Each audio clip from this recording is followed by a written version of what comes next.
something we rarely do today. Everyone's anticipating. What is that? We may do a whole book of the Word today. I know. I'm going to be in 2 John today.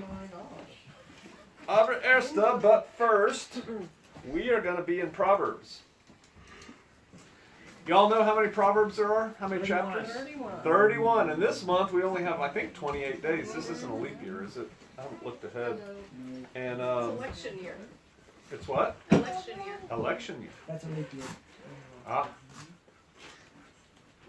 Whatever. We have 28 days this one, right? It doesn't matter. You don't get to read all Proverbs this month unless you read a couple extra at the end or the beginning. Because I like reading the Proverbs of the day. So today is what? The 16th. But to help you all out, because you're not going to get to the 31st this month, we're going to go to Proverbs 31 to start.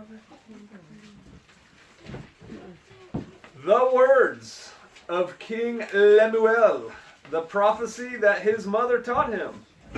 What, my son? And what the son of my womb? And what the son of my vows? Give not thy strength unto women, nor thy ways to that which destroys kings. I almost preached on Proverbs 31, but I think I'm just going to read it. But man, there's a lot here. You could just take that and run with it right there. It's not for kings, O Lemuel. It is not for kings to drink wine, nor for princes strong drink, lest they drink and forget the law. It's not for them to drink, lest they drink and forget Torah, and pervert the judgment of any of the afflicted. Give strong drink unto him that is ready to perish, and wine unto those that be of heavy hearts. Let him drink and forget his poverty, and remember his misery, and no more. I wonder what the Baptists have to say about that.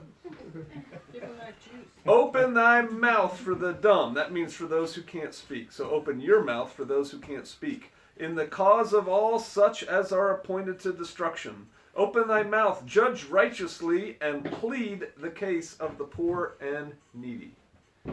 The poor and needy have a special place in Yah's heart. And I've said it before, and I'll say it again. In this country, we don't really know what poor is. You need to get in some of these third world countries where whole families live in a cardboard box and think they're doing good because they got a good box. That's where poor people are. And those days could come back. Verse 10. Who can find a virtuous woman? For her price is far above rubies. That means virtuous women. I know I said I wasn't going to preach on this, but I'm going to a little bit. Virtuous women are hard to find. And boy, we know that from some of the comments on Sister Kate and my videos. Either guys complaining that there are none or women acting silly. So her price is far above rubies. The heart of her husband does safely trust in her. He doesn't worry about her. So that he shall have no need of spoil. She will do him good and not evil all the days of her life. She seeks wool and flax and works willingly with her hands. She is like the merchant ships. She brings her food from afar. She rises also while it is yet night and gives food to her household and a portion to her maidens. So when it says she rises while it's yet night, she's getting up pre-dawn to get dinner or breakfast ready for her household and for her servants. She considers, and that probably means since it's her maidens that she's supervising. She considers a field, and she buys it. With the fruit of her hands, she plants a vineyard. Now this is the virtuous woman. This is the Proverbs 31 woman. This is the woman we hold up. And I think in this greater community, not Shofar Mountain, but in the people who believe like we do, there's a lot of people who would say, oh, heck no, that my woman ain't going to go buy a piece of property. Right? I mean, there is some chauvinism that I think is out of place in our society. She considers a field, she buys it, and with the fruit of her hand, she plants a vineyard. She girds, that means surrounds her loins with strength, and she strengthens her arms. She perceives that her merchandise is good. Her candle goeth not out by night. So she got up before dawn, and she's still working at night. She lays her hands to the spindle, her hands hold the distaff. She stretched out her hands to the poor. Yea, she reached forth her hands to the needy.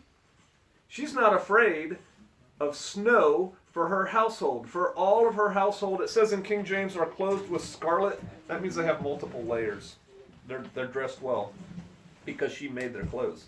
She makes herself coverings of tapestry. Her clothing is silk and purple. Her husband is known in the gates when he sits among the elders of the land. The reason her husband's known in the gates isn't that her husband's such a cool, important dude. It's because people know who he is because of how she is. They're like, wow, that's a good woman. That's her husband right there. She makes fine linen and sells it, and delivers girdles unto the merchant. Strength and honor are her clothing, and she shall rejoice in time to come. She opens her mouth with wisdom, and in her tongue is the law of kindness. She looks well to the ways of her household. She eats not the bread of idleness. Her children arise up and call her blessed. Her husband also, he praises her. Many daughters have done virtuously, but thou excellest them all. Favor is deceitful and beauty is vain, but a woman that fears Yahweh, she shall be praised. Give her of the fruit of her hands, and let her own works praise her in the gates. That's the end of that. Let us turn to 2 John.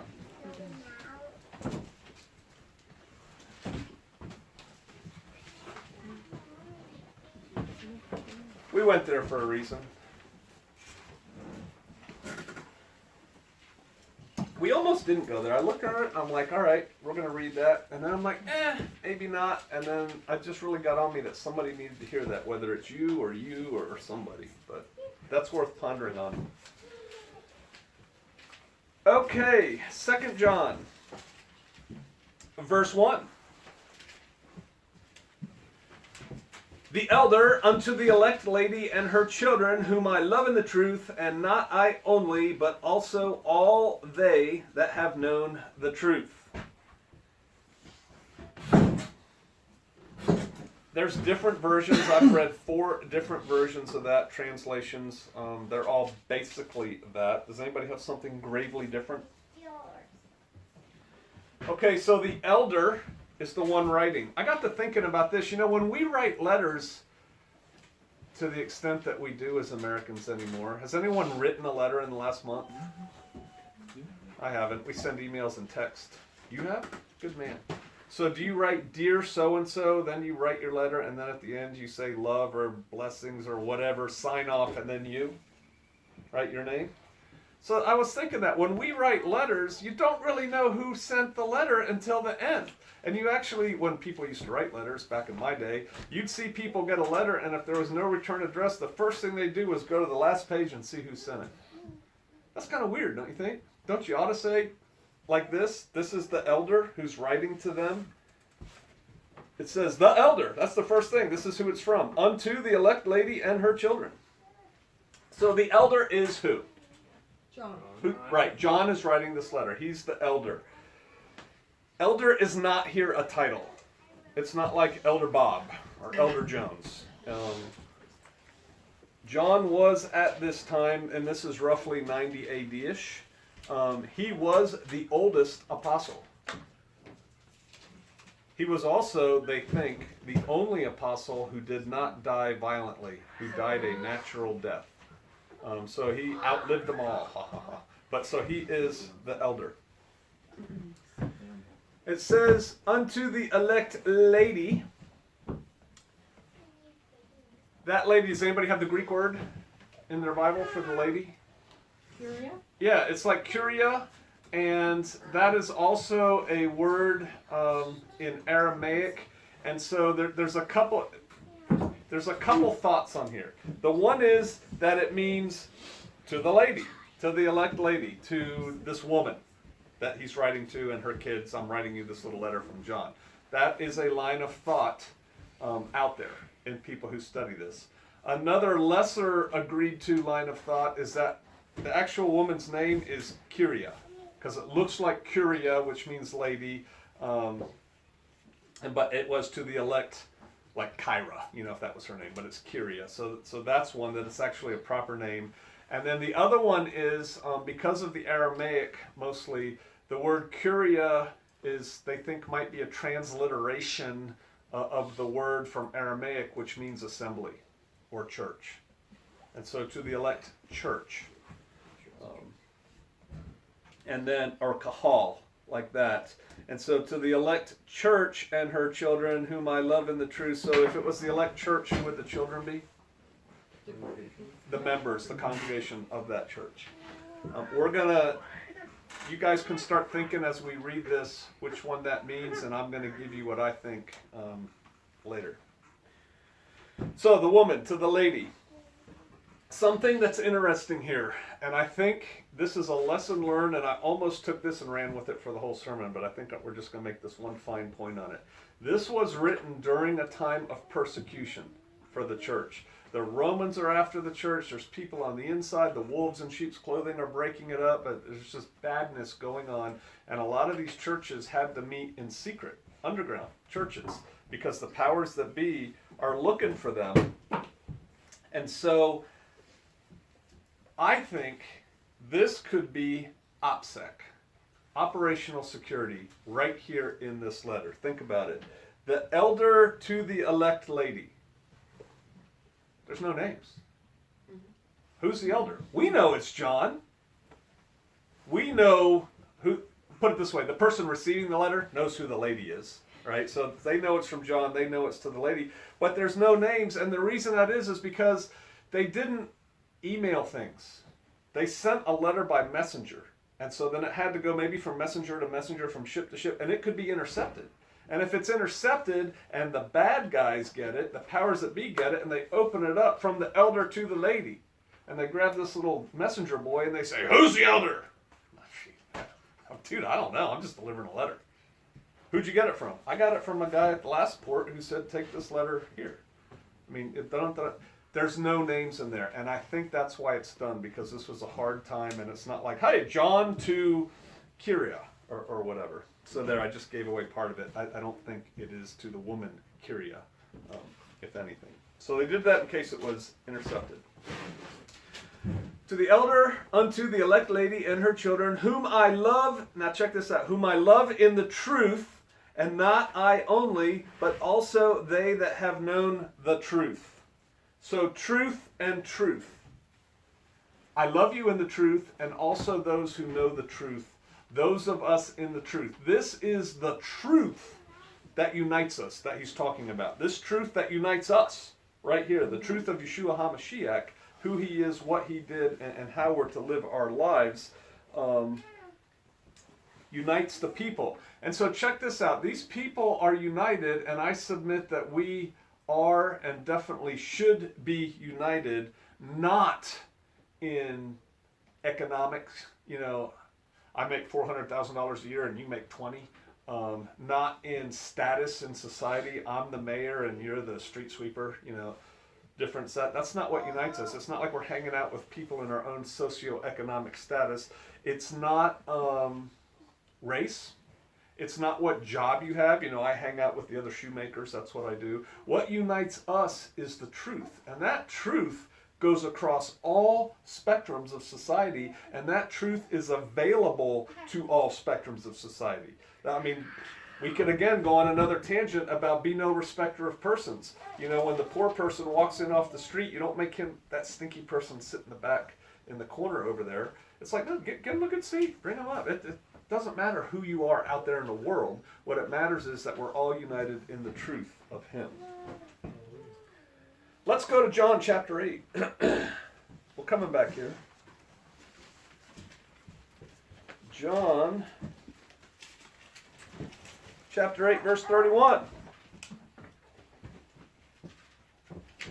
Then said Yeshua to those Jews which believed on him, so these are good Jews, if you will, Yehudites, if you continue in my word, then you are my disciples indeed, and you shall know the truth, and the truth shall make you free.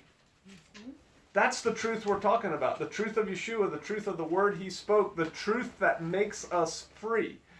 I love you, this is what John is saying to this woman, I love you in the truth, as do those who are also in the truth, because we're all united in the truth that can set you free. Back to 1 John. How long does this truth last? For the truth's sake, which dwells in us and shall be with us forever. So this truth is everlasting. The truth of Yeshua is everlasting. Yeshua said what? I am the way, the truth, and the life. No one comes unto the Father but by me. So Yeshua, this is like the logic chain that I go through here. And I try to take it not to y'all, because y'all get this, but maybe people out there in YouTube land. So Yeshua says, I am the way, the truth, and the life. So let's just take it, Yeshua is the truth. We'll just take that one part. He's the truth. Yeshua also said, I and the Father are one, which was going back to Echad, which we're going to look at today later. So I am the truth, I and the Father are one, and then in Malachi 3:6 we read, it says in King James, I am the Lord, but we know that's I am Yahweh, I change not. So Yeshua is the truth. Yeshua is one with the Father. The Father changes not. I am Yahweh, I change not. The truth doesn't change. The truth is everlasting. It goes on forever and ever. It doesn't change. There's so many people, and I used to work in a whole realm of life where the truth is kind of very flexible. It is definitely not black and white. It's gray. And the truth is kind of what you make it and how you sell it. I think a lot of our society today believes that. Yeah. What's truth? Truth to you is one thing. Truth to me is another thing. Truth to you is a third thing. No. There is only one truth. It's not flexible. It's not gray. And it doesn't matter what you think or what I think or what you feel or what you feel. The truth is the truth. And the truth is everlasting. There's goodness in that. You know, the badness is, well, I may not have all of the truth that I need to have, therefore I'm wrong. See, that's a harsh line. But the goodness is there is truth, and this truth doesn't change, and this truth goes on forever. So as soon as we tap into that truth, we're good. You can turn, I wrote it down in my notes, Psalm 25:5. It's a good psalm to memorize. Psalm 25:5, talking about truth everlasting. Lead me in thy truth, and teach me, for thou art the Elohim of my salvation. On thee do I wait all day. That's a great prayer. Lead me in truth, Father. Lead me in truth. I want to know the way of the truth. Because none of us have it all figured out yet. People who say they do are wrong. We don't. And so we need to pray for truth. We need to pray for continued wisdom. And you know, if you want wisdom, pray for it and you get it. I think I said that here once. I went for like a week or two praying every day for wisdom. Like it was a conscious part of my day. I was praying to the Father for wisdom. And it's amazing because in the next month, I'm getting comments of people saying, man, you are so wise. I didn't do it for like this. I was just like, to me, those comments were showing me that the Father answers prayers, because perception, that's another part of truth and moving truth. But people are like, hey, you're wise. I was praying for wisdom. There's a whole lot more wisdom out there. I am not a Solomon by any means. But what I'm telling you is that works. And so we can pray for truth. We can pray for wisdom. We can pray, and I usually pray it, every week when we close the prayer. I'm praying that you continue to keep us on the way, to show us the way, to keep us, because we always have more to learn. Psalm 119:30. 119:30. Psalm 119 is mostly about what? Torah. 119 Ministries. As long as you're not following their predictions on dates and things like that, they're pretty solid. They have some really good teachings. Sister Kate and I listened to a lot of them when we were new to Torah. Psalm 119:30 says, I have chosen the way of truth. I have chosen the way of truth. Thy judgments have I laid before me. Your judgments, which goes back to what? How does he judge? Righteously, judging according to Torah, according to the law. I have chosen the way of truth. Back to 1 John. Truth everlasting. So he's introduced himself. He said, we love you in the truth, this truth that's going to be with us forever. And then he continues with his greeting in verse 3. Grace be unto you, mercy and peace from Elohim the Father, and from the Lord Yeshua HaMashiach, Jesus Christ, the Son of the Father, in truth and love.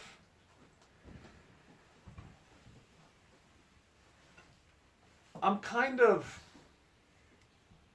on this. This is how people used to write, clearly. This is how John used to write. I personally, and I guess I shouldn't, maybe it's a fault of me, so you can learn from my shortcomings here or something. I get a little weirded out when people write me an email or a letter and say, greetings unto you in the name Lord Jesus Christ, of all peace and grace and mercy and unto them be upon you and yours. It just seems to me affected.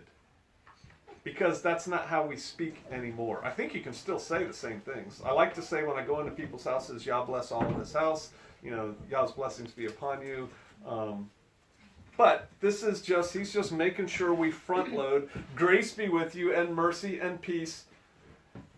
And if you break down the Greek in this, he's not just saying, I wish you grace, I wish you mercy, I wish you peace. He's saying, from Elohim. Let his mercy and peace and grace be upon you. So it's not just a nebulous thing. It's like his mercy shine upon you, fall upon you, his grace, his peace on you. And all of that, grace, mercy, and peace, depends on what you read here in the end, in truth and love. Because that's where it kind of comes from. It comes from truth and love. There is one truth, there's one love, which we're getting ready to look at here in a minute. But that's from which it flows. 4. I rejoice greatly that I found of thy children walking in the truth, as we have received the commandment from the Father. So he's letting them know, hey, I'm happy. I was really happy that I found your children also walking in the truth. Now when John says to this woman, I am so happy that I found your children walking in the truth, what truth is he talking about? Torah. He's talking about Yeshua, and Yeshua keeping Torah. The whole thing's wrapped up together. It's all one. It's Yeshua, Torah. He is Torah. He's living Torah. And so he's saying, hey, I'm so happy that I saw you guys walking in the way, walking in the truth, walking in the light. It brought joy to my soul. This is a pastor's heart. It's like, man, I really want you walking in the way. I tell you, one of the things that pastors lose sleep about, because I'm a pastor, is people walking away. It's like, oh, then you blame yourself. I remember when around Prairie, when I came to the revelation of Torah, and before that, everyone around Prairie's telling me, man, you're an awesome pastor. I love you. You spoke right to me. And then the Father reveals to me Torah, and I'm like, okay, check it out. And I try to bring it, and everybody leaves. They all walked away. And then that keeps you up at night. You're like, what did I do? What didn't I do to properly bring this message across? I mean, because I believe in personal responsibility. But check it out, it ain't about you. And it's not about the pastor. It's about the Father. And he chooses who he will. But it still makes us happy, because in this instance, John is an elder. He's like an apostle. He is writing to this woman and her kids, or to a church and its people. And he's like, hey, I am happy that I saw you guys walking in the truth. Still, with all the tribulation that's going on. And so I kind of get that. They're walking in the truth. Now, walking in the truth, let's look at that a little bit. Which, by the way, Brother Roger, that's what we're going to title this sermon. Walking in the truth. So that's kind of like the crux of this today. Walking in the truth, let me just read that so we get it right. I rejoice greatly that I found of thy children walking in the truth, as we have received the commandment from the Father. So I was really happy that I saw your kids walking in the truth like God commanded us to. Okay, so walking in the truth, it doesn't mean, where's my notes here?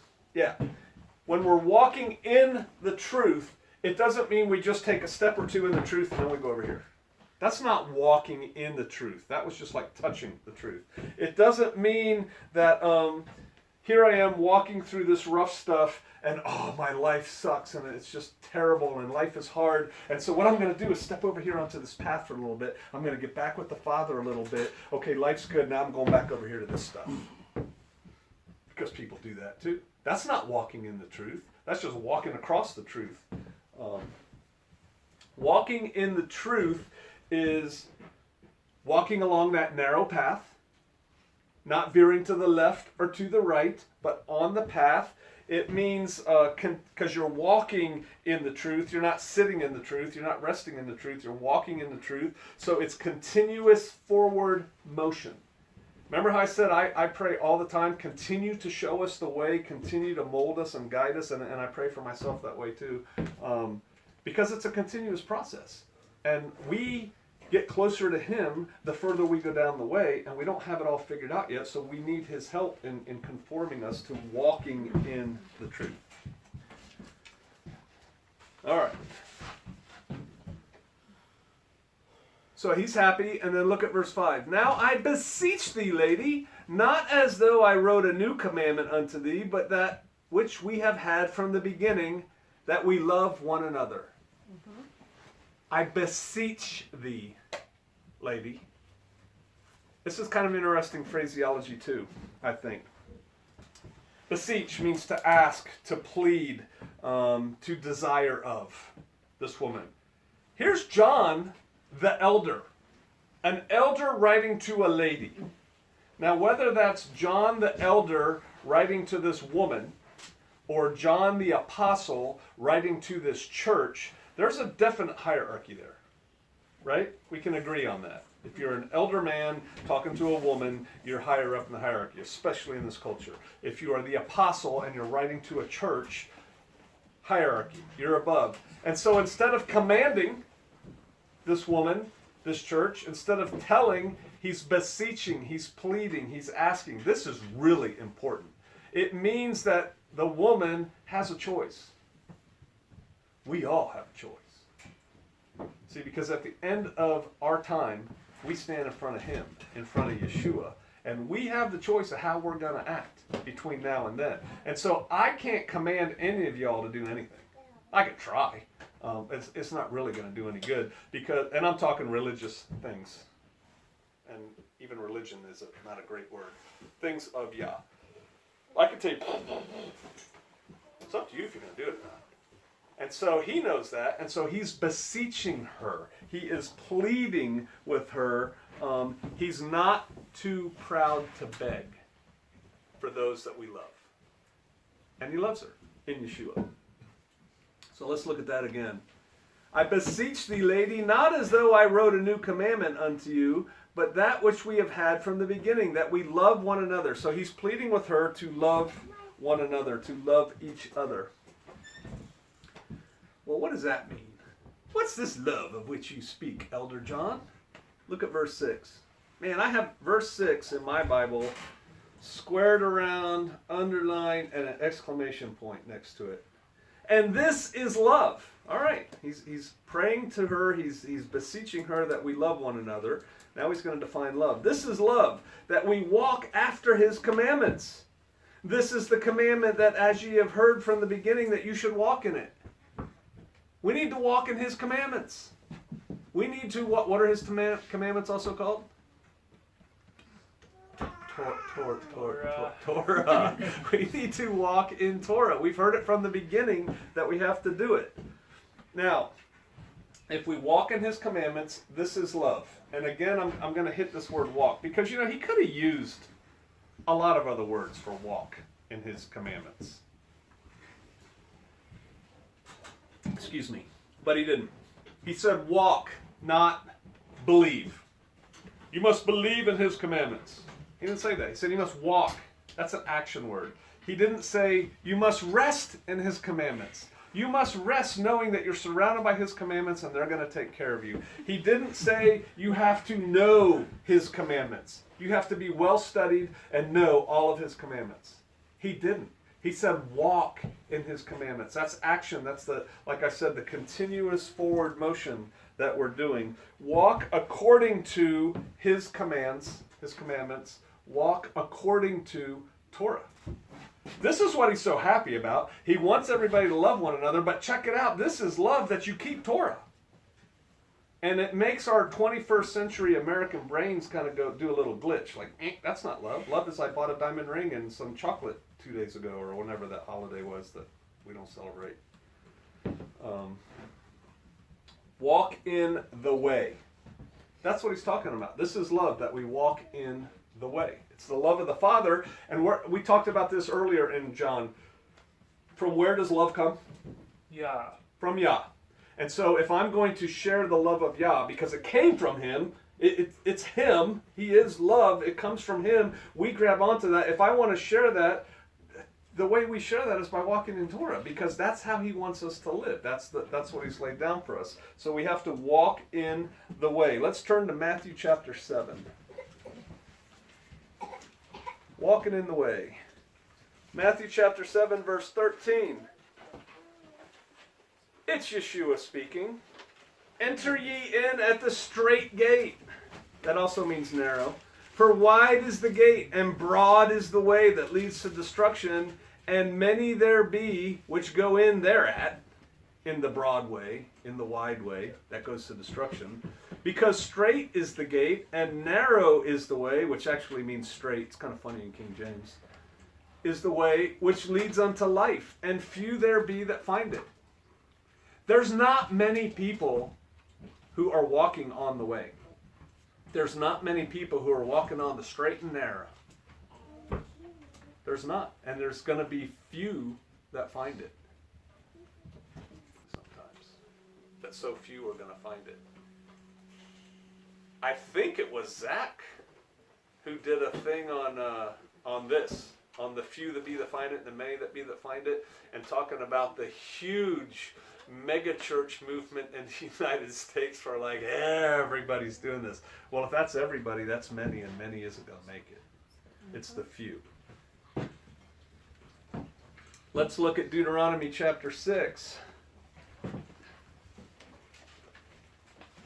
The Shema.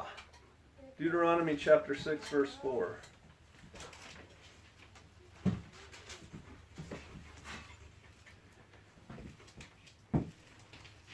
Many people sing the Shema to their children as a lullaby. Many people pray the Shema first thing in the morning and last thing at night. Hear, O Israel, I'm going to read it in English. Hear, O Israel, the Lord our God is one Lord. Shema Israel, Yahweh Eloheinu, Yahweh Echad. That word Echad is so important. And thou shalt love the Lord thy God, Yahweh the Elohim, with all thy heart, with all thy soul, and with all thy might. And these words, which I command you this day, shall be in your heart. And you shall teach them diligently unto your children. And you shall talk of them when you sit in your house, and when you walk, where?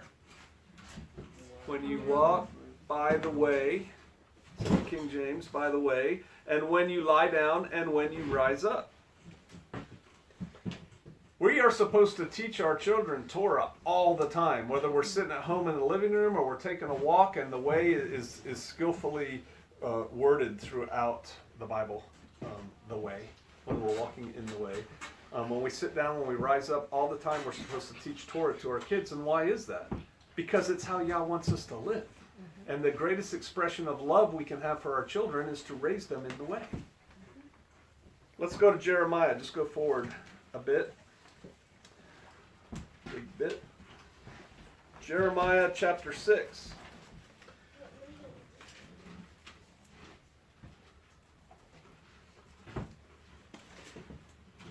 Jeremiah chapter 6, verse 16. There's a whole sermon in these two verses too. Thus saith Yahweh, stand ye in the ways, and see, and ask for the old paths, where is the good way, and walk therein, and ye shall find rest for your souls. But they said, we ain't going to do that. We will not walk therein. Also, I set watchmen over you, saying, hearken to the sound of the shofar. But they said, we will not hearken. This whole thing's about the destruction of Jerusalem, right? It's prophetic. Stand you in the ways and see and ask for the old paths. Now, this was written during Jeremiah's time. long time ago, BC. Look for the old ways. Look for the original ways. I think that many Shofarians, to a large degree, are going back to older ways. I was doing a little rundown in my head when I rode the four-wheeler up here, and I was thinking, I bet you at least half of us live in less nicer houses now than we did before we moved here. We've simplified. We have moved from the glitz and the shiny things to more simplification to the old ways. But I bet you, if I were to do a survey, that most of us who have done that are actually happier now in our simple surroundings doing the old ways, if you will, than we were before with all the stuff. I know Sister Kate and I were just back up in Kansas, and after my big bath, which I did like, but after that, we were ready to come back. We're like, ugh, can't see any wildlife, we can't hear any wildlife, it's just like, and it feels constricting, and all the people are like, and it's just like, we just wanted to get back to the old ways, to the simple ways. And stand ye in the ways and see, and ask for the old paths, where is the good way, and walk therein. There's a whole sermon there. I think it's worth y'all reading Jeremiah chapter 6, putting it in context, but then trying to take it and apply it to your life today and your life going forward, and think about what that means. I may come back to that sometime. Walk in the old paths, walk in Torah. Let us go, because they were falling away from Torah at that time. Let's go back to 2 John. Walk in the old paths and walk in it. You should walk in it. For many deceivers are entered into the world who confess not that Yeshua HaMashiach, Jesus Christ, is come in the flesh. This is a deceiver and an antichrist. Now, specifically what John is talking about here, at the time he's writing, there were these people called Gnostics. And they were like destroying the new church movement, if you will.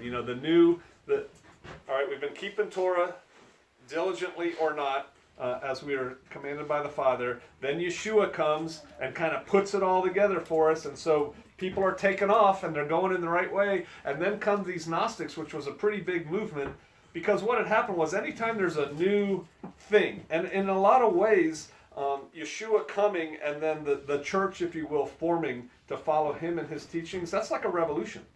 Right? That's a revolution in the old way. Well, whenever you put a crack in the armor of the old way, if you will, just those people aren't going to exploit that crack. Other people are going to come up and start pushing too. And so these Gnostics came up. And what the Gnostics basically said was, Jesus Christ is the Son of God, but he's not a man. Come on. God isn't going to come down in the form of a man. Are you kidding me? And experience all this stuff. He's God. And that was gathering steam. That was threatening to squelch the early, if you will, believers of the way, which other people call Christian movement. And so that was then, look at that again. Many deceivers entered into the world and confess not that Jesus Christ has come in the flesh. This is a deceiver and an antichrist. Anyone who denies the Christ is antichrist. So that was then, but what about today? I don't think there's a huge Gnostic movement today, although there's some whole New Age thing that talks about ascended masters, and I'm not quite sure what they mean by that, but I know they think Jesus was one of them, which probably puts him on equal footing with other people, which ain't right. Buddha, I think, is another one. So that's all blasphemy. But how many people today walking around don't think that Jesus Christ is the Son of God? That God came here in the flesh. I get a lot of comments on my YouTube channel saying I follow a sky god. It's a thing. It's a phrase they all know and throw around. Sky god, sky god, sky god. Okay, what do you follow? Earth god? I mean, I don't know. But my point is, this is relative for today. Anyone who denies the Christ is Antichrist. Anyone who denies that God came in the flesh is Antichrist. And we're going to get some directions on how to deal with those people. Verse 8. Look to yourselves, that we lose not those things which we have wrought, but that we receive the full reward. What's the full reward? What do you think full reward is? What's the best that can happen? Come on, you guys know. Salvation, right? Everlasting with the Father. The truth everlasting. That's the reward. He's saying here, look to yourselves. That means take guard. That means take care of yourself. That means get ready, be prepared, get ready to repel borders, these people who are preaching this antichrist garbage. Take care of yourself. See, he's not there with them. So he's saying, look to yourselves. I'm not there with you to shore you up. Y'all need to take care of yourselves. You could look at that as plural as far as y'all need to take care of yourself, woman and kids, or church and congregation. Or you could look at it as plural individuals, like not as a group, but Brother Cody, you need to look for yourself. Brother Roger, you need to look for yourself. Sister Kate, you need to look for yourself. It could be both. But the thing is, we have to be on guard. We have to look for ourselves, or we can lose the reward that we're waiting on. See, we've worked so hard for it that he says that here. Let me just read it again to get his words correctly. Look to yourselves that we lose not. So you better be on guard, or you could lose. Because if you don't look to yourselves, you could lose. If you flip that around, those things which we have wrought, those things which we have made, which we have done, showing you my faith by works, but that we receive the full reward. So we've done these things, we've wrought these things, we've professed our belief in Yeshua HaMashiach, we're walking in the way, we've turned our life over to Him. You can lose that. See, that's a lie in the Christian church that says you can't lose your salvation. You can certainly lose your salvation. You have a choice. You're still a human. You can take it and throw it away. He's not going to take it from you, but you can throw it away. And he's like, you better be careful. You better look to yourselves. You start following off, and in this specific case, on those weird Gnostic traditions, and you're throwing it all away. How many people have heard Christian pastors on the radio, or hopefully not in person, but maybe you have, say, those of you who are following Torah are re-crucifying Christ and denying the sacrifice that He made. See, they would probably take this and run with that. But they're wrong. We have to look to ourselves, because at the end of it all, it's you standing in front of Him. Not me, not your husband, not your wife, not your best friend. You and Him standing there. And He's going to say, hey, what are you doing here? So we can lose. If we know that we can lose, then that means we have to stay on the path, which is kind of the theme he's on here. Stay on the path, stay in the way of Yeshua, the way that Yeshua taught us to do. Verse 9, whosoever transgresses and abides not in the doctrine of Christ shall not, has not God, Elohim. He that abides in the doctrine of Christ, he has both the Father and the Son. So that word transgress, it's being used by John. He's talking about hanging on to what you've got, that what you've brought. Look out for yourself so you don't lose it. And then he says, whoever transgresses and does not abide the doctrine of Christ. When's the other time John used the word transgresses? What is sin? Sin is transgression of Torah. Sin is breaking Torah. If you transgress, you are transgressing Torah. That's what he's talking about. So he's saying, look to yourselves that we lose not those things which we have wrought. Whosoever transgresses Torah and abides not in the doctrine of Christ has not Elohim. You don't have Elohim. Now remember, these Gnostics claimed that they believed in God, just not the deity of, or not the manliness, if you will, of Christ. So they say, we have God, we just don't believe Christ is really a man. John's saying, you either have the whole package or you don't have any of it. Right? And so you don't have it. But if you have Christ, then you have Him and the Father. Both. That's the way to that. Because we know the Jews believed, if you will, the Israelites believed before Yeshua, that, hey, what I have to do to achieve eternal salvation is keep Torah. Mm-hmm. Nobody kept Torah perfectly except Yeshua. So it was a failing mission. They weren't doing it. And then Yeshua comes and says, okay, here's the way to do it. It's through me. Accept my atoning blood. Let's go to let's go to Matthew chapter 5. We'll go back to Deuteronomy after that. We'll go to Matthew chapter 5, verse 17, transgressing.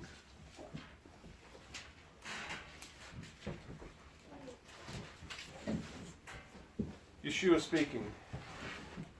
Matthew 5:17. Think not that I have come to destroy Torah or the prophets. I am not come to destroy, but to fulfill. I don't know how Christians preach on that.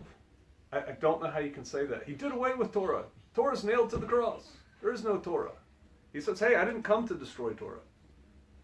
For verily I say unto you, till heaven and earth pass, one jot, one tittle shall in no wise pass from the law till all be fulfilled. So he has heaven and earth passed? No. Torah's not passed till all be fulfilled. All be fulfilled is at the end when Yeshua comes back and establishes his millennial reign here on the earth. So Torah is not going away. And actually, it's the new heaven and the new earth. Let's go to Deuteronomy chapter 4. Don't transgress. Deuteronomy chapter 4. Exodus. Got lights and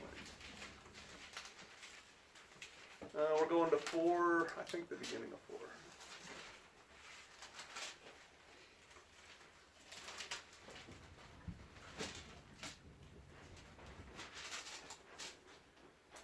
Deuteronomy 4, verse 1. Now therefore hearken, O Israel, unto the statutes and unto the judgments which I teach you, so that you do them. Listen to these statutes, listen to these judgments, so that you do them, so that you may live, and go in and possess the land which Yahweh Elohim of your fathers gives you. Ye shall not add unto the word which I command you, neither shall you diminish aught from it, that ye may keep the commandments of the Lord your God, which I command you. That's what Yeshua is referring to when he said, jot and tittle, I'm not going to change anything. We can't add to the law. We can't take from the law. All we have to do is do the law. All we have to do is do Torah to the best of our ability. Verse 10 in 2 John.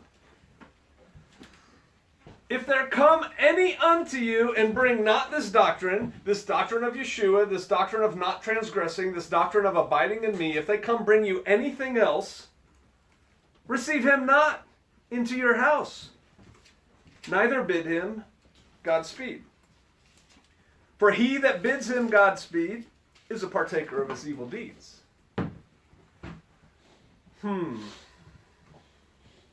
So when I first came to Torah, we'd been in it for a few months. I was really focused on the arguments for Christians in keeping Torah. I no longer really care. It's just not my thing anymore. But back then I was, because I was trying to convince a whole church that you need to come to Torah. And so I was pretty sharp in all those arguments. And there's a knock on my door one Saturday morning. Dunk, dunk, dunk, dunk, dunk. And I'm in my sweats working on the sermon. And I look out the window, and it's a man and a woman in like suits, like the FBI or something. And it was cold. It was snow on the ground. And I said, Kate, get up.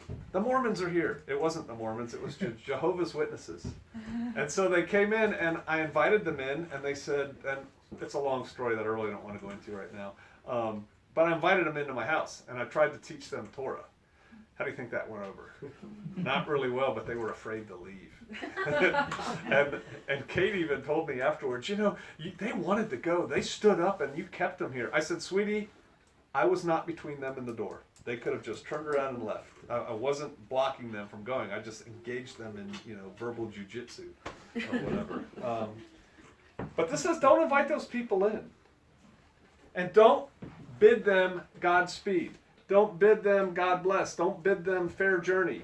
Don't wish them well. I think today, I would like to say in the mainstream Christian church, but I think amongst us too, we think that would be rude. Oh, we're not going to wish them well. We're not going to invite them in. We're not going to do this thing. Hey, if they're not preaching the doctrine of the truth, why are you letting them cross your threshold? And see, right here, we could turn another whole sermon, and I'm not prepared to preach on it yet, on the threshold covenant. There's something there. Rico has been studying it. Rico Cortez. And I haven't seen his teaching on it because I think they cost money. Go figure. These are free. But there is something about the threshold. And this is, hey, don't bid these people to come into your house. Don't wish them well. I don't tell people, my standard hello and goodbye anymore has become Yah bless, or Yah bless you, or bless you. I say that all the time. Bless y'all when we leave. It starts coming out of my mouth and I cut it off when I'm with somebody who's not a believer. And it's mostly because of this. I'm not wishing y'all's blessing against you, onto you. I want you to get the truth. Get the truth and then y'all's blessings will flow. Something to think about there. He that bids him Godspeed is a partaker of his evil deeds. If you wish him well when he's out there preaching falsehoods, you're wishing him well and preaching falsehoods. You are therefore a partaker in his evil deeds. Don't wish him well. Boy, that wouldn't get preached in church. That's from last week. Love the sinner, hate the sin. No, don't wish him well. 12, having many, this is interesting to me too, and we're going to wrap it up because John's wrapping it up. Having many things to write unto you, I would not write with paper and ink, but I trust to come unto you and speak face to face that our joy might be full. You know what this is? I get to see it because the Father's given me interesting life experiences. This is more OPSEC. This is more operational security. I have a lot I want to tell you, but I am not putting it in an email because the NSA is going to suck it up. I am not writing it in a letter that can get intercepted because then too much information is going to be out there. You and I need to speak this face to face. There's a lot of underground stuff that goes on in the Word if you look for it, and that's exactly what he's talking about there. He doesn't want to put what he has to say in writing because everybody is after is the word nascent? Does that mean a just growing, just starting church? Is that nascent or is that end?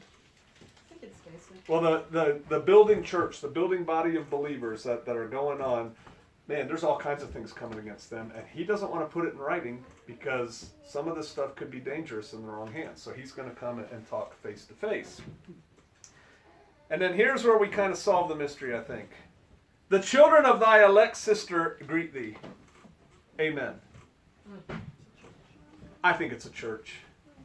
I think he's writing to a church. He's kind of putting it in code words a little bit when he says to the elect lady. And again, if you go to the Aramaic word, it looks a lot like kurios, and it's like kurios or whatever. I don't speak Greek, but the two words sound similar.